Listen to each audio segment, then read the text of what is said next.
Immortality, o código da vida eterna, o significado da vida, a nova ciência do envelhecimento e a busca pela imortalidade. O conhecimento da morte é tão assustador que vivemos a maior parte de nossas vidas em negação do fato, ao mesmo tempo que somos aterrorizados por ele. Estamos vivendo uma revolução na biologia. Grandes avanços estão sendo feitos para entender por que envelhecemos e por que algumas espécies vivem mais do que outras. Será que é possível enganar a doença e a morte e viver por muito tempo, muitas vezes além das nossas expectativas de vida atual? Podemos alcançar a saúde ideal, vencendo o relógio do envelhecimento, sem truques? Quase exatamente 100 anos atrás, uma expedição liderada pelo inglês Howard Carter desenterrou alguns degraus há muito enterrados no Vale dos Reis, no Egito. Os degraus levavam a uma porta com selos reais, significando que era o túmulo de um faraó. Os selos estavam intactos, o que significa que ninguém havia entrado lá por mais de 3.000 anos.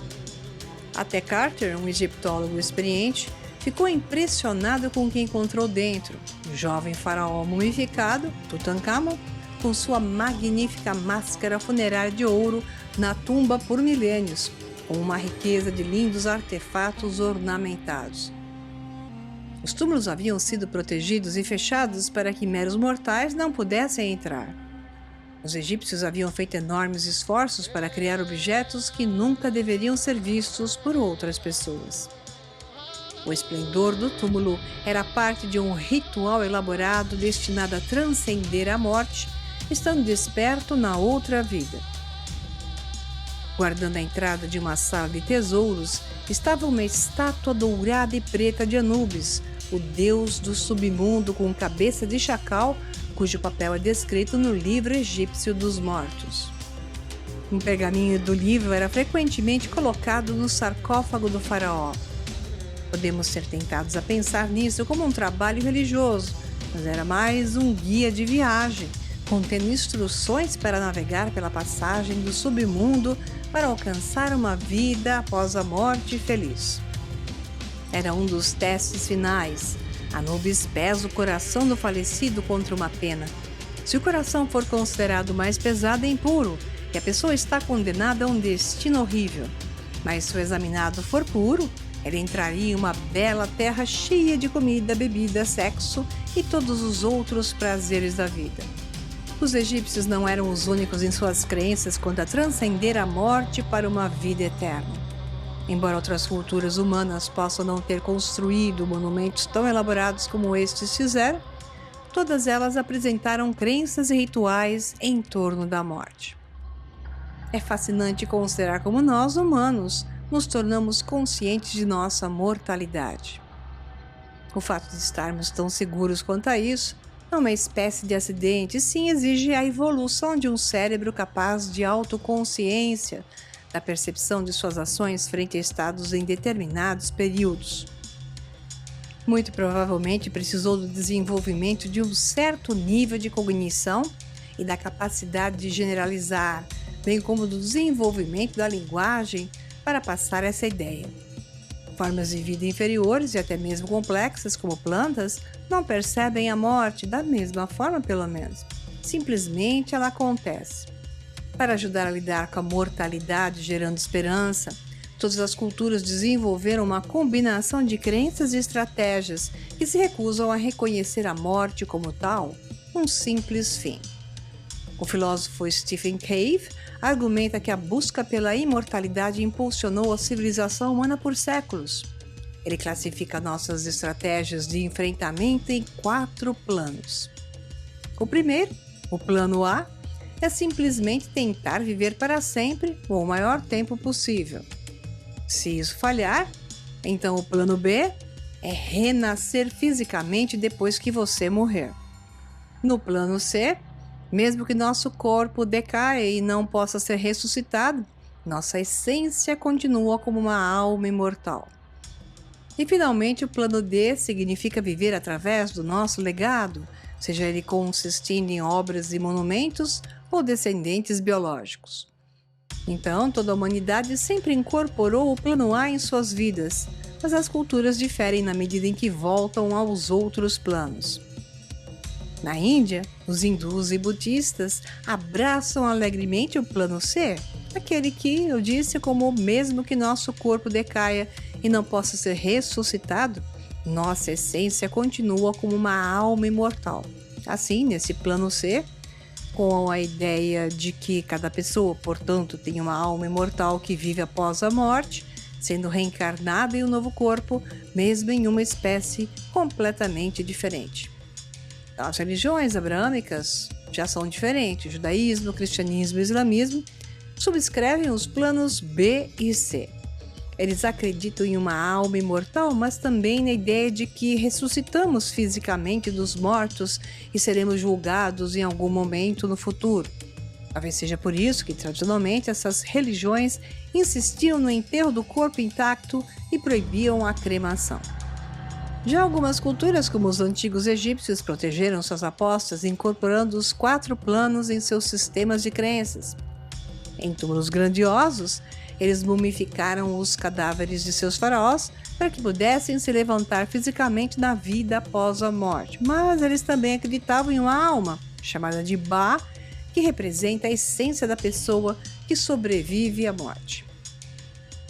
O primeiro imperador de uma China unificada, Qin Shi Huang, adotou uma abordagem igualmente multifacetada da imortalidade. Tendo escapado de muitos ataques à sua vida, conquistado estados em guerra e consolidado seu poder, ele voltou sua atenção para a busca do elixir da vida.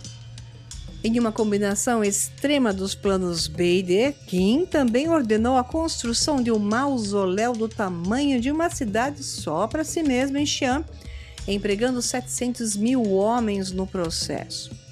O túmulo continha um exército de 7.000 guerreiros e cavalos de terracota, todos destinados a proteger o imperador falecido até que ele pudesse renascer. Mas Qin morreu aos 49 anos, em 210 antes da Era Comum. Ironicamente, podem ter sido poções tóxicas tomadas para prolongar sua vida, em última análise, que a encurtaram. Nossas maneiras de lidar com a morte começaram a mudar com a chegada do iluminismo e da ciência moderna no século XVIII. O crescimento da racionalidade e do ceticismo significa que, embora muitos de nós ainda nos apeguemos a algumas formas de plano B e C, no fundo, nos tornamos menos seguros quanto a serem alternativas reais. Com o tempo, o nosso foco mudou para encontrar maneiras de permanecer vivos e preservar nosso legado. É uma faceta curiosa da psicologia humana que, mesmo após a partida, sentimos uma forte necessidade de sermos lembrados. Ao longo dos tempos, escritores, artistas, músicos e cientistas buscaram a imortalidade através de suas obras. Em última análise, no entanto, viver através do nosso legado não é uma perspectiva totalmente satisfatória. Se você não é nenhum monarca ou bilionário poderoso, nenhum Einstein, não se desespere. A outra maneira de deixar um legado e ser lembrado é acessível a quase todos os seres humanos, que é viver através da nossa prole. Atualmente, a maioria de nós, especialmente os jovens, vivem suas vidas diárias agindo como se fôssemos imortais. Isso nos traz de volta ao plano A. A única estratégia de que todos os seres sencientes tiverem em comum por milhões de anos é simplesmente tentar permanecer vivo o maior tempo possível. Então, o progresso nos permitiu fazer enormes avanços na extensão de nossa expectativa de vida média, em grande parte como resultado da redução da mortalidade infantil. Mas estender o máximo de vida útil, o mais longo que podemos esperar viver, mesmo nas melhores circunstâncias, é um problema muito mais difícil. Assim, cabe uma pergunta: se nosso tempo de vida útil é fixo, poderíamos desacelerar o processo ou até mesmo abolir o envelhecimento à medida que aprendemos mais sobre nossa própria biologia? A verdadeira revolução começou com a descoberta de genes há mais de 100 anos, nos levando a uma encruzilhada. Pela primeira vez, pesquisas recentes sobre as causas fundamentais do envelhecimento estão aumentando a perspectiva não apenas de melhorar nossa saúde na velhice, mas também de prolongar a vida humana. A demografia está impulsionando enorme esforço para identificar as causas do envelhecimento e encontrar maneiras de melhorar seus efeitos, especialmente devido ao constante aumento da população idosa. O resultado é que, depois de um longo período em que tivemos um remanso científico, a área da gerontologia decolou. Só nos últimos 10 anos, mais de 300 mil artigos científicos sobre envelhecimento foram publicados. Mais de 700 empresas iniciantes investiram uma combinação de muitas dezenas de bilhões de dólares para combater o envelhecimento. Isso não está contando grandes empresas farmacêuticas estabelecidas que têm programas próprios. Esse enorme esforço levanta uma série de questões. Poderíamos eventualmente enganar a doença e a morte e viver por muito tempo, possivelmente muitas vezes a nossa vida atual? Certamente alguns cientistas fazem essa afirmação. E os bilionários da Califórnia, que amam seus estilos de vida e não querem que a festa acabe, estão muito dispostos a financiar pesquisas nesse caminho. Os comerciantes da promessa de imortalidade, os pesquisadores que propõem tentar estender a vida indefinidamente e os bilionários que os financiam são realmente uma versão moderna dos profetas antigos, prometendo uma vida longa em grande parte do livre medo de invadir a velhice, evitando a morte. Mas quem teria essa vida? A pequena fração da população elitizada que pudesse pagar? Qual seria a ética de tratamento ou de modificação dos humanos para conseguir isso? Seria o tal melhoramento proposto pelo transhumanismo ou algo sincero e justo? Se tornado amplamente disponível, que tipo de sociedade teríamos? Na verdade, seríamos sonâmbulos frente ao futuro se não considerarmos todos os jogos que estão acontecendo com a humanidade frente a tais promessas. Uma análise muito mais ampla e detalhada é fundamental para que cheguemos aos potenciais aspectos, consequências sociais, econômicas e políticas, se somente alguns humanos viverem muito além do tempo normal, frente às verdades das condições atuais e futuras da grande massa. Portanto, quando consideramos os recentes progressos científicos e a enorme quantidade de dinheiro derramada nessa pesquisa do envelhecimento, devemos perguntar para onde essa pesquisa está nos levando, bem como o que ela sugere sobre os limites dos seres humanos. O problema é tão central que afeta praticamente todos os aspectos da biologia. E nas últimas décadas, descobrimos que grande parte do envelhecimento tem a ver com a forma como o nosso corpo regula a produção e destruição de proteínas. Então, o que encontramos no formato da ciência do envelhecimento é fascinante, devido ao grande volume de pesquisas que levaram a alguns avanços, muito reais em meu entendimento. Entretanto, simultaneamente, pode ser observado com um crescente alarme a enorme quantidade de promessas exageradas e falsas associadas ao que levou à comercialização generalizada de remédios duvidosos que têm uma conexão altamente tênue com a ciência real e, por outro lado, gerando potenciais efeitos colaterais, talvez até desejados, pelo sistema. Indiscriminadamente, esse tipo de produto ofertado continua a florescer porque capitalizam, dividindo pelo nosso medo natural de envelhecer e ficar incapacitado e eventualmente morrer. Separar o que é verdade da mentira e revelar o que é possível alcançar frente ao nosso momento civilizacional é o objetivo desse trabalho. Ao longo do caminho, exploraremos o programa da vida regido por nossos genes e como ele é interrompido à medida que envelhecemos.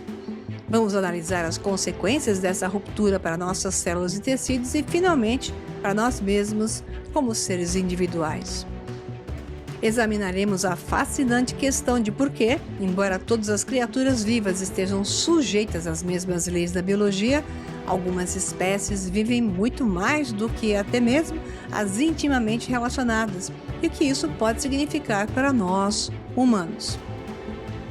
Vamos dar uma olhada desapaixonada nos esforços mais recentes que estão sendo feitos para entender a vida útil e se eles fazem jus ao seu raio. Eu também vou desafiar algumas ideias da moda. Espero investigar a questão ética crucial que corre por trás da pesquisa do anti-envelhecimento. Mesmo que possamos, deveríamos buscar a imortalidade física? O primeiro passo em nossa jornada é pensar sobre o que exatamente é a morte, as muitas maneiras pelas quais ela pode se manifestar e explorar a questão fundamental de por que morremos. A seguir, iremos explorar o porquê e como, com o uso do conhecimento verdadeiro, poderemos viver mais e melhor. Esse é um assunto realmente fascinante, muito importante, ao mesmo tempo que complexo, pois deve ser abordado sobre múltiplos ângulos. Assim, foi pensando em te oferecer uma visão ampliada através de um conteúdo realmente magistral que eu te ofereço uma aula gratuita e ao vivo. O gene da imortalidade. Por que a morte existe? Podemos viver para sempre? O que significa isso em relação ao corpo descartável? Discussões, embasamentos, parâmetros da biologia, fisiologia, metafísica em correlação com o momento dessa civilização. Então, se você já percebeu a importância e encanto desse tema, clique no link sinalizado e se inscreva agora mesmo. Eu te enviarei todas as informações para que você não perca nada. Eu te encontrarei na aula. Até mais!